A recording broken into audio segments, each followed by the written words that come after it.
J'étais un jour couché. Et pendant que je dormais, j'ai fait un songe. J'ai dit, pendant que je dormais, j'ai fait un songe. Et dans le songe, il y avait un homme qui était là. Et l'homme que je vois était l'un des plus grands enseignants de tous les temps. Et il était arrêté là. Et il a dit, qui sont ceux qui veulent l'onction de l'enseignement? Et j'ai dit, moi je veux l'onction de l'enseignement. Il dit, si tu peux payer le prix, tu auras cette onction. Et dans mon songe, j'ai payé le prix. Et de tous ceux qui étaient en compétition, j'ai gagné la compétition. Et dans le même songe, j'ai senti le revêtement de cette onction descendre sur moi. Frère, quand mon esprit s'est ouvert et que j'ai su que c'est là-bas que Dieu m'avait donné des habilités, j'ai pris mes diplômes de droit, j'ai mis à côté. J'ai dit, un diplôme ne te dit pas où tu vas. Ce sont tes grâces qui te disent là où tu dois aller. Un diplôme ne peut pas te dire là où tu dois aller. Ce sont tes grâces qui te disent là où tu vas. J'ai pris mon diplôme de droit, j'ai mis à côté. Si je m'amusais à entrer dans un cabinet d'avocat, je serais l'avocat le plus pauvre. J'ai reçu une dame.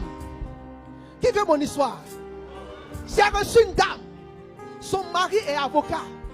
Il a fermé son cabinet d'avocat. C'est un avocat endetté. Quand les gens se baladent à Abidjan, je suis avocat.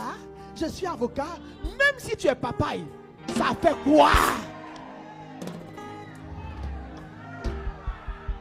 Il y a avocat endetté. Et sa femme dit que sa passion c'est le football. Sa passion là, c'est le football. C'est comme si avocat, il a fait ça sous la pression de ses parents. Beaucoup de personnes ne savent pas que c'est ta grâce qui détermine ton orientation. Donc avant même de commencer à courir, la première question que tu te poses, c'est quoi le type de grâce que je porte?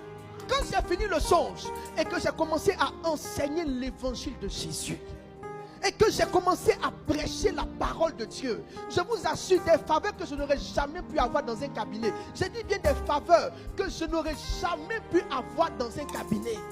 J'ai rencontré le major de ma promotion. Il avait une bouteille de gaz sur la tête.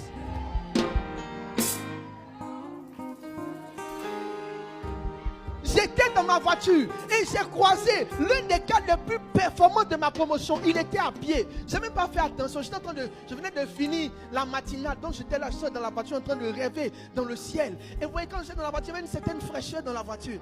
La voiture me mettait fraîche. Moi-même, j'étais frais. Mais la manière dont le gars m'a logné dans la voiture là, je suppose qu'il ne m'a pas simplement regardé. Il s'est posé la